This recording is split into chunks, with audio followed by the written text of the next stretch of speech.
He rode into Caldwell Flat on a Tuesday, when the dust was still and the sky was the color of old bone. The town sat in a shallow depression between two ridges, as if the land itself had tried to swallow it and failed. There were perhaps 200 souls in Caldwell Flat, though not all of them were living freely. Some of them were behind a door with a lock on the outside. He did not rush. He never rushed. He tied his horse at the rail outside the dry goods store and walked the length of the main street once, hands loose at his sides, eyes reading everything. A man who watches a town correctly does not look for what is happening. He looks for what is being avoided. He looks for where people don't walk, who they don't speak to, what doors they give a wide berth. The jail sat at the north end of the street. It was a squat adobe building with one barred window facing the road. A man with a sheriff's star sat out front in a tilted chair, whittling. He was not whittling anything particular. He was occupying space and watching who passed, and he had the easy comfort of a man who has held power long enough to stop worrying about it. The stranger noted all of this and went into the saloon. He ordered water. The barkeep looked at him as though he'd asked for something unusual. The stranger set a coin on the bar and did not repeat himself, and the barkeep brought water. The saloon had 4 men in it besides the barkeep. One of them was watching the stranger too carefully. The stranger did not return the look. He drank his water and listened to what the room was not saying. It was a woman who told him. Not directly. She was speaking to another woman near the door of the milliner's shop across the street, and she said what she said quietly, but the street was still, and he heard it. She said, 3 weeks. She said, they won't tell me what he did because he didn't do anything.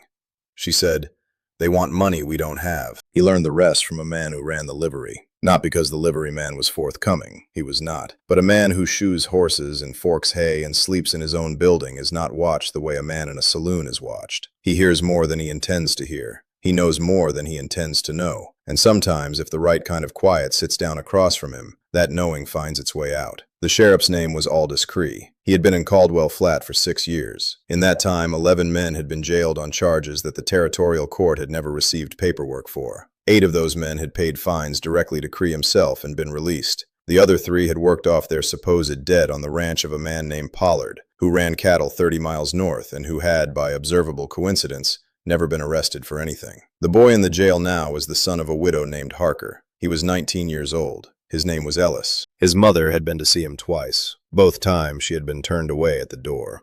The stranger sat with this for an evening. He ate alone at the back of the saloon, something that passed for beef stew, and he thought about the geometry of the problem. Every problem has a geometry, the lines of force, the points of leverage, where pressure can be applied and where it cannot. A man who understood geometry did not need to be the largest force in a room. He only needed to place himself correctly. If you've been watching stories like this one, men who think differently, who move through impossible situations and find a way through, this channel exists for that. Subscribe. There is more where this is coming from. He went to bed in the boarding house and rose before the sun. He was standing in front of the sheriff's office when Cree came out at 7:30. Cree was a wide man, pink-faced, wearing a vest that had been expensive once. He looked at the stranger the way he'd been looking at everyone for 6 years, measuring the distance between what a man had and what Cree could take from him.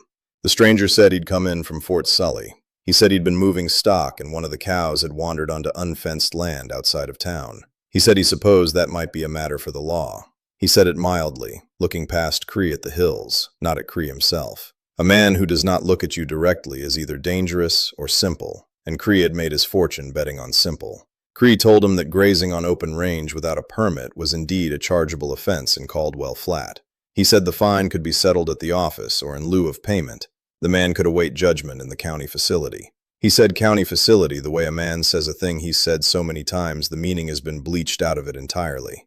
The stranger said he didn't have the money on him. He said this without a flicker of anything on his face. Cree smiled. He had the smile of a man who had been smiling this particular smile for a very long time. They took his gun belt. They took his hat. They walked him down the short hall to the back of the building, and Cree himself turned the key. The cell was perhaps 8 feet by 10. The floor was packed dirt. There was a low cot along one wall and a bucket in the corner. It smelled of men who had been afraid in it. On the cot, sitting up straight with the particular stillness of someone who has run out of things to do with his body, was a young man. The young man looked at him with the eyes of someone who had stopped expecting anything good. He had been in that cell long enough for hope to become a weight rather than a comfort, and he had set it down somewhere. The stranger sat on the floor against the opposite wall and did not speak for a while. He looked at the cell. He looked at the door, at the hinges, at the lock plate, at the gap between the door and the frame.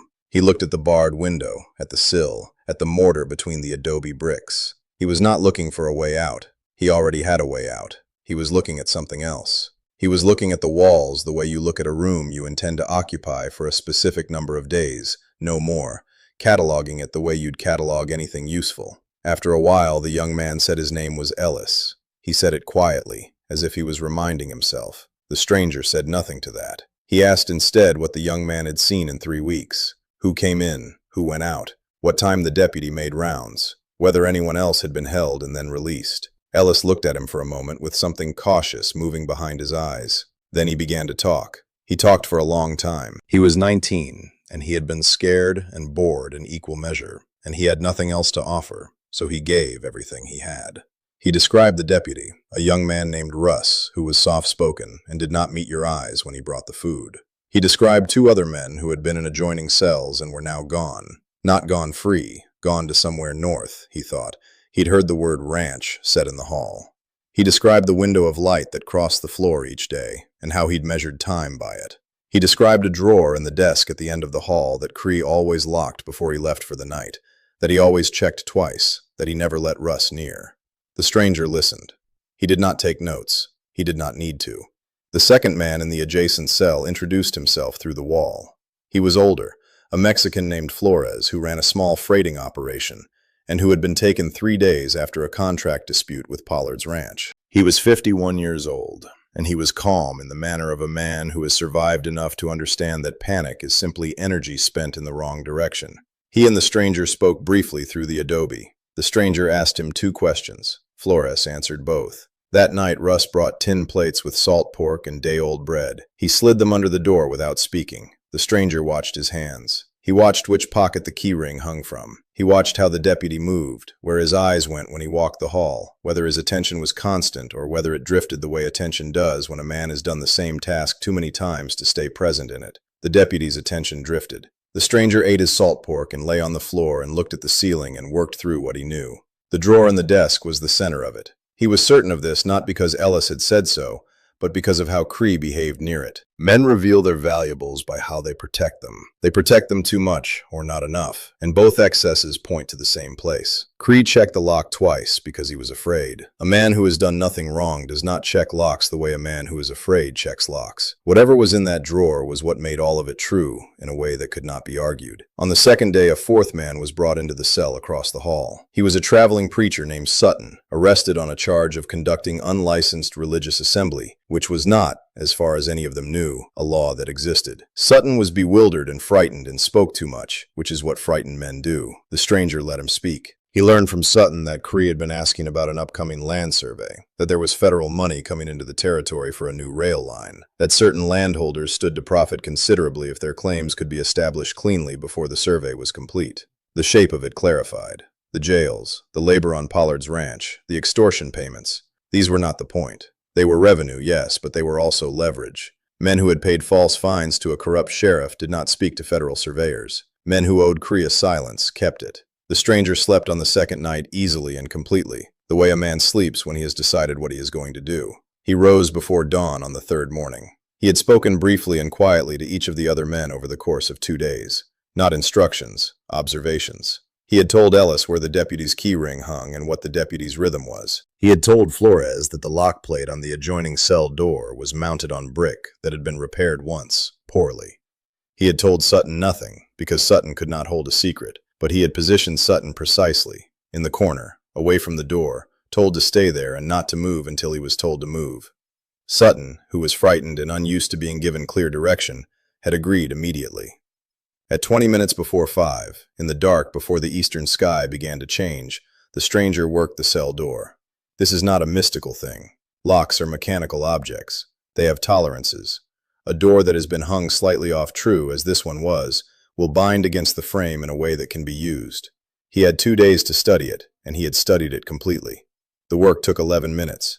It was quiet work. It was the quietest 11 minutes that jail had probably ever contained. He went into the hall. The desk drawer had a simple pin tumbler lock. He was through it in 4 minutes. What he found inside was not surprising. It was a ledger, cloth-bound, brown, the pages filled in Cree's own hand. Cramped, careful script, the handwriting of a man who understood that what he was writing down was power. Every name, every charge, every amount paid, every date. Pollard's name appeared on 22 pages. The dates ran back 4 years. The earliest entries were tentative, small sums, single names. The later entries were settled and regular, the handwriting of a man who no longer wondered whether he would be caught. The stranger read nothing in it. He did not need to. He put the ledger inside his coat. He went back to the cells. He collected Ellis first, then Flores, then Sutton.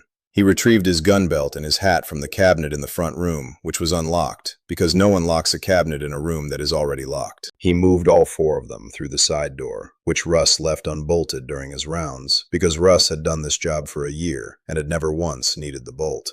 They went out into the dark and the cold of the pre-dawn, and they walked, not rode, because horses make noise, and men do not, if men are careful. He put Ellis and Flores in a direction he had already decided, and told them to go 12 miles west to a town called Borden, where there was a federal land office, and where they should wait. He told Sutton to go south, and to not stop. Sutton went south without argument. He went back for the horses. This part is the part that is never fully understood about such men, the going back. It is easy to leave. The calculation that makes a man go back for the horses is not courage, and it is not recklessness. It is the conclusion of a problem that was stated at the beginning. He had come in to get the ledger and the boy and the others. Leaving them without horses in open country in the dark was not a completed solution. A half-finished thing is a failed thing.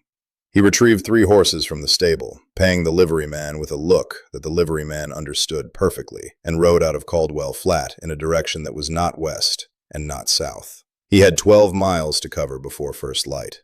The territorial judge's office was in a town called Moran. It was a square-frame building with a covered porch and a door painted dark red. He arrived before anyone was awake. He took the ledger, and he took the folded paper he had written in Flores's cell with a stub of pencil that Ellis had kept in his boot. 3 sentences naming Cree, naming Pollard, naming the dates. He nailed them both to the door with a nail from his saddlebag, which he always carried, because a nail is a useful thing. He rode west then. He did not go into Moran. He did not wait to see the judge's face when he read what was nailed to his door. He did not need to see it. The thing was done or it was not done, and whether he watched made no difference to its being done. He found Ellis and Flores waiting at the edge of Borden as the sun came fully over the eastern ridges. Ellis looked at him as though he intended to say something significant. The stranger did not wait for it. He told them where to go inside and who to ask for and what to say. He told them to give their names clearly and not to embellish anything. He told them the ledger had been delivered, and that it would find its way into the right hands, or it would not, and that was now outside of any of their control. Flores shook his hand. It was a brief handshake, without theater. Ellis said, "I don't even know your name." The stranger said nothing to that. He checked the cinch on his saddle. He turned the horse and he rode north, into country that was open and rolling and largely empty of men doing things they would later have to answer for. If you watch these stories to the end, you already know what this channel is about. Men who move through the worst circumstances with something colder and cleaner than anger. Subscribe if you haven't. There is a story like this waiting every time you come back. What Cree found when he arrived at his office that third morning and walked past the empty cells to the desk with the broken lock and the open drawer is not recorded. What he did in the minutes that followed is not recorded. What is recorded, in the journal of the territorial judge, a man named Archer who kept careful notes on everything that came across his desk, is this: that a cloth-bound ledger appeared nailed to his door on the morning of April the 11th, 1874, along with a document naming specific individuals and specific acts. That Judge Archer sent a rider to the federal marshal's office in Cheyenne that same morning. That Aldous Cree was taken into custody 8 days later without resistance, as if he had been waiting for it. That a man named Pollard was indicted on 7 counts and fled the territory before he could be arrested, and was never found. That a widow named Harker, in Caldwell Flat, found her son Ellis on her porch one evening in April, thin and hollow-eyed and alive. That no one who was present in that jail on those 3 days could describe, in any particulars, the man who had been among them. Medium height, they said. Quiet. Moved without noise. They could not agree on the color of his eyes. They could not agree on whether he had spoken much or hardly at all. They had the impression of a man who had been there for a specific purpose, and who had completed it, and who had no further business with them or their town or their remembering. That is the nature of a thing done cleanly. It leaves very little to describe. It leaves only its results, which stand in the landscape of a life as quietly and as permanently as stone. He was 2 days north of Caldwell Flat by the time any of this was set in motion. He was riding through country where the grass was short and the sky was enormous and there was no sound but wind and his horse's footfall on the dry ground. He had not spoken to anyone in 2 days. He did not require speech. He required something else entirely, something that had nothing to do with other men, only the particular silence of a thing seen through to its end, a problem stated and then solved, a geometry closed. He rode north. The country opened out ahead of him without mercy or welcome. He rode into it anyway. He always did.